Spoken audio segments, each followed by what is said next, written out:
குமார் சந்தோஷமாக போகிறாரு. அப்படியே அரசியே நினச்சிட்டு போகிறாரு.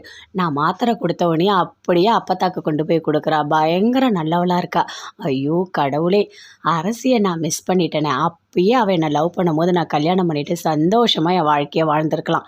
இவள் இவ்வளோ தங்கமானவன் எனக்கு ஏன் கடவுளே லேட்டாக புரிய வச்சேன். எனக்கு ரொம்ப கஷ்டமாக இருக்குது.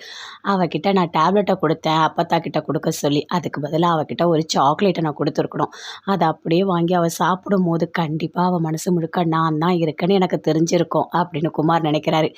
சரி, ஒரு பிளான் போடலாம். நாளைக்கு எப்படியா இருந்தாலும் இந்த பக்கம் தான் காலேஜுக்கு வருவா. ஒரு பெரிய சாக்லேட் வாங்கி வச்சுட்டு இந்த அரசி அப்படின்னு நம்ம கொடுக்கலாம். ஒரு வேளை அவள் வாங்கிட்டாள்னா ஓகே, அவள் மனசில் நான் இருக்கேன்னு தெரிஞ்சுக்கலாம் அப்படின்னு சொல்லிட்டு குமார் நினைக்கிறாரு.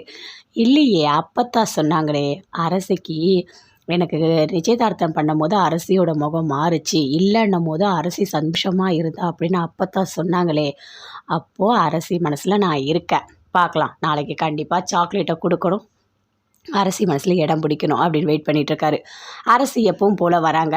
அப்படியே குமார் வெயிட் பண்ணிகிட்டே இருக்காரு. அரசியை பார்க்குறாரு. பார்த்துட்டு கிட்ட போகிறாரு. ஏய், என்ன டெய்லி நீ என்கிட்ட வந்து பேசிகிட்டு இருக்க அப்படின்னு அரசி சொல்கிறாங்க. இங்கே பாரு அரசி, நான் உங்ககிட்ட பேசுகிறதுக்காக வரல, என் மனசில் இருக்கிறத சொல்கிறதுக்காக வந்திருக்கேன். இந்தா அப்படின்னு சாக்லேட்டை கொடுக்குறாரு. என்னை பார்த்தா உனக்கு எப்படி தெரியுது? குட்டி குழந்த மாதிரி தெரியுதா? ஏன்னோ சாக்லேட்டை கொடுக்குற அப்படின்னு கேட்குறாங்க. அரசி அப்படிலாம் இல்லை, குழந்தையா இருந்தாலும் பெரியவங்களாக இருந்தாலும் சாக்லேட்னா எல்லாருக்குமே பிடிக்கும், தெரியும்ல. எனக்கு ஏதோ உனக்கு கொடுக்கணும்னு தோணுச்சு, நீ வாங்கிக்கோ அப்படின்னு குமார் சொல்கிறாரு. அதெல்லாம் வாங்கி கொடுக்க எங்கள் வீட்டில் எல்லாரும் இருக்காங்க. நீ கொடுக்குற சாக்லேட்லாம் எனக்கு வேணாம், போ எடுத்துகிட்டு போ அப்படின்னு அரசி அப்படியே கோவமாக போகிறாங்க. இங்கே பாரு அரசி, எனக்கு இந்த சாக்லேட்டு வேண்டாம் அப்படின்னு ரோட்லேயே வைக்கிறாரு. வச்சுட்டு அங்கேருந்து அப்படியே குமார் போகிறாரு. போன உடனே அப்படி திரும்பி திரும்பி அரசி பார்க்குறாங்க. அவன் போயிட்டானா அப்படின்னு சொல்லிட்டு போயிட்டு அந்த சாக்லேட்டை எடுத்துக்கிறாங்க. எடுத்துகிட்டு அப்படியே பார்க்குறாங்க.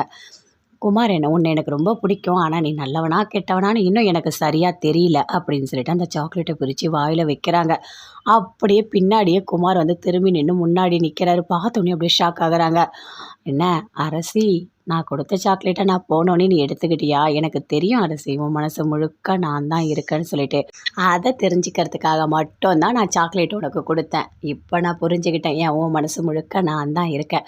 எனக்கு இது போதும் அரசி, ரொம்ப ரொம்ப சந்தோஷமாக இருக்கேன் அப்படின்னு சொல்லிட்டு அப்படியே குமார் சிரிச்சிட்டே போகிறாரு. அரசியும் பயங்கரமாக சிரிச்சிட்ருக்காங்க.